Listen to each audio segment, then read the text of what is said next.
আমি পড়ে যাবো, ব্যথা বাবা, আমি পড়ে যাবো, আমি পড়ে যাবো। তুমি ফোন ধরলাম, লাভ দেবো এখন, আমি রিক্সা থেকে লাভ দেবো, আমি রিক্সা থেকে লাভ দেবো। আমার সাথে ছেলের সাথে বছর আড়াইক আগে একটা প্রেমের সম্পর্ক হয় এক ফ্রেন্ডের মাধ্যমে। ছেলেটার বাড়ি হচ্ছে বগুড়ার সদরে। তো সেই ছেলে আমাকে প্রেমের সম্পর্ক হওয়ার পরে এক পর্যায়ে সে বিয়ের প্রস্তাব করলে আমি রাজি হয়ে যাই, আর ঠিক আছে আমি বিয়ে করবো। তো সে আমাকে জজ কোর্টে নিয়ে 300 টাকার একটা স্টাম্পে সই স্বাক্ষর করে আমাকে বিয়ে করে 25 লক্ষ টাকা দেনমোহর দিয়ে, আর কাজীও ছিল, কাজী দিয়ে বিয়ে করে। তো সে যে বিবাহিত ছিল সেটা আমি জানতাম না, সে আমাকে সেটা বলেও নাই। এক পর্যায়ে আমি জানতে পারি যে সে বিবাহিত পুরুষ, তার বউ এবং বাচ্চা আছে। এটা জানার পরে থেকে আমার সাথে তার সমস্যা শুরু হয়। সে আস্তে আস্তে আমাকে এক পর্যায়ে ব্লক করে দেয়। তার সাথে যোগাযোগ করার অনেক চেষ্টা করি, কিন্তু কোনোভাবেই আমি তার সাথে যোগাযোগ করতে পারি না, কারণ তারা বগুড়ার অনেক ধনী ঘরের ছেলে, তাদের ধরাছোঁয়ার বাইরে। এবং আমি যতবারই তাকে ধরার চেষ্টা করেছি, সে আমাকে ভয় দেখাইছে যে তুই আমাকে কিছুই করতে পারবি না, হাজি সেলিম আমার আছে, ঢাকায় মামলা করতে পারবি না, এখানে মামলা করতে পারবি না, হাজি সেলিম আমাকে প্রটেক্ট করবে। তো আমি অনেক কষ্টে ঢাকায় একটা নারী শিশু পিটিশন মামলা কোর্টে করেছি। করার পরে মামলা চলে, কিন্তু তারা যতবারই মানে রিপোর্ট আসার আগে তারা টাকা পয়সা খাওয়ায় আমার বিরুদ্ধে রিপোর্টটা দিয়ে দেয়, তাদের পক্ষে রিপোর্ট নিয়ে নেয়, আমার বিরুদ্ধে রিপোর্ট দিয়ে দেয়। তারা হচ্ছে এই মামলা মোকদ্দমা চলতেছে, বিরক্ত হয়ে আমাকে বলছে যে চলে আসো বগুড়ায়, আমরা মামলাটা মীমাংসা করে নিব, সংসার করবো, আর দরকার নেই মামলা করার। তখন আমি নভেম্বরের 24 তারিখে চলে যাই। তো চলে যাওয়ার পরে তারা আমাকে প্ল্যান করে রাখছে আগে যে আমাকে মারধর করবে বা আমাকে মেরে ফেলবে।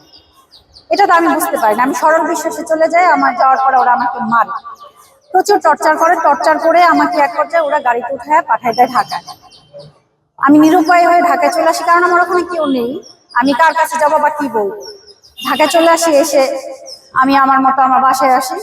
পরের দিন তারা ঢাকায় এসে আবার আমাকে মারধর করে আমার বাসায়, যে আমি কেন বগুড়ায় গেলাম, তারপরে চিল্লাপাল্লা করলাম, মানুষজন শুনলো, দেখলো, মান সম্মান চলে গেল। তারা আমাকে মারধর করার পরে তারা পালায় চলে যায়।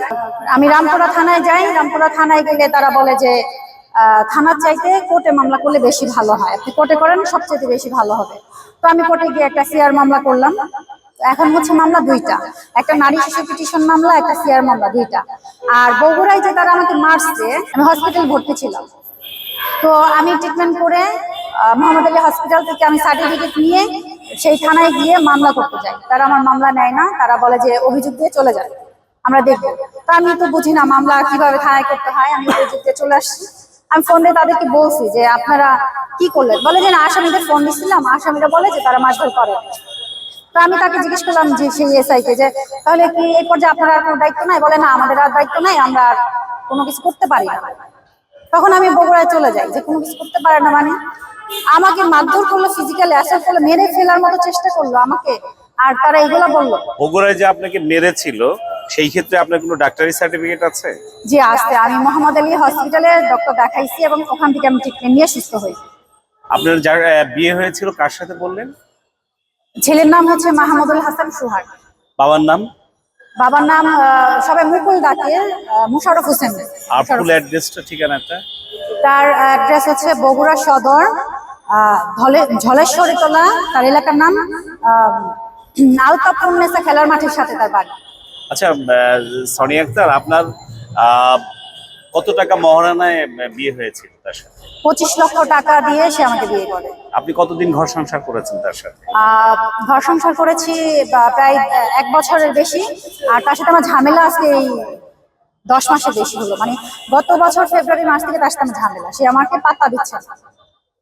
আপনি যে বলতে চেয়েছিলেন যে আপনার সাথে মূলত প্রতারণা করে বিয়ে করেছে? জি জি, মূলত আমাকে প্রতারণা করছে, কারণ রেজিস্ট্রিটা সে যতবারই বলছি রেজিস্ট্রি করতে চলো, সে রেজিস্ট্রি করতে চায় না। হ্যাঁ পরে করবো, বাড়িতে বিল্ডিং এর কাজ চলতেছে, ঝামেলা আছে, এটা করতেছি ওইটা করতেছি।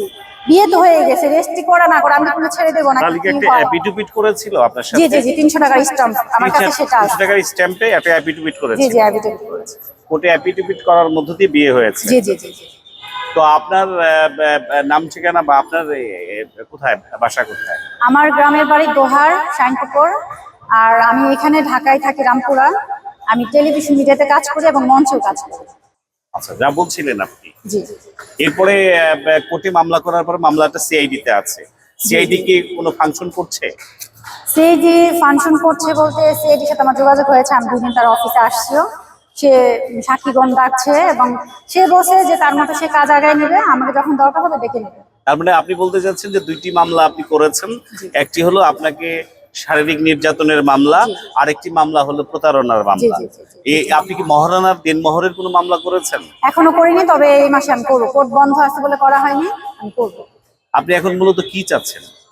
আমি মূলত চাচ্ছি যে এই প্রতারক চক্র, আমার আমার হাজবেন্ড এবং তার ফ্রেন্ড সার্কেল, এই প্রতারক চক্রটাকে আমি ধরাই দিতে চাচ্ছি। এরা হয়তো আজকে আমার সাথে এটা করছে, কালকে আরো একটা মেয়ের সাথে এমন করতে পারে, কিংবা অন্য পুরুষ ও অন্য মেয়েদেরকে এইভাবে পটায় টটায় এরকম প্রতারণা করতে পারে। আমি চাচ্ছি সবাই সচেতন হোক, সব মেয়েরা সচেতন হোক, আমি যেন আর জীবনে এরকম ভুল না করি। আর এই ছেলে আমার সাথে যেটা করছে, ও যেন ওর মানে যতটা অন্যায় করছে ঠিক ততটাই শাস্তি ও পায়। আপনি এখন যদি আপনার স্বামী আপনাকে নিতে চায়, ফিরিয়ে নিতে চায়, সেই ক্ষেত্রে আপনি যাবেন কি? না, আমি এই প্রতারকের কাছে যাব না। ফিজিক্যাল অ্যাসল্ট করতে মেয়েদের গায়ে যারা হাত তুলে তাদের সাথে একটা মুহূর্ত আর সংসার করা সম্ভব না। আর প্ল্যান করে এত মাস আমাকে যে দুঃখ, যে কষ্ট, যে যন্ত্রণা দিয়েছে, আমি পারিবারিক ভাবে, মানসিক ভাবে যতটা হেয় হয়েছে, আমি ফ্যামিলির কাছে, আশেপাশে মানুষের কাছে, আত্মীয় স্বজনের কাছে যেভাবে আমি ছোট হচ্ছি, এ পর্যায়ে তার সাথে আমার সংসার করার প্রশ্নই আসে না।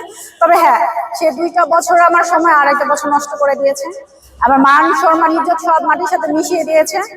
সেই ক্ষেত্রে আমার যে প্রাপ্তি, মানে আমি যেটা প্রাপ্য, আমার যে বিয়ের কাবিনের যে টাকাটা, আমার টাকাটা সে দিয়ে দেখ। আর তার যে শাস্তি, সে শাস্তিও পাবে, আমি টাকাও চাচ্ছি, শাস্তি। তার মানে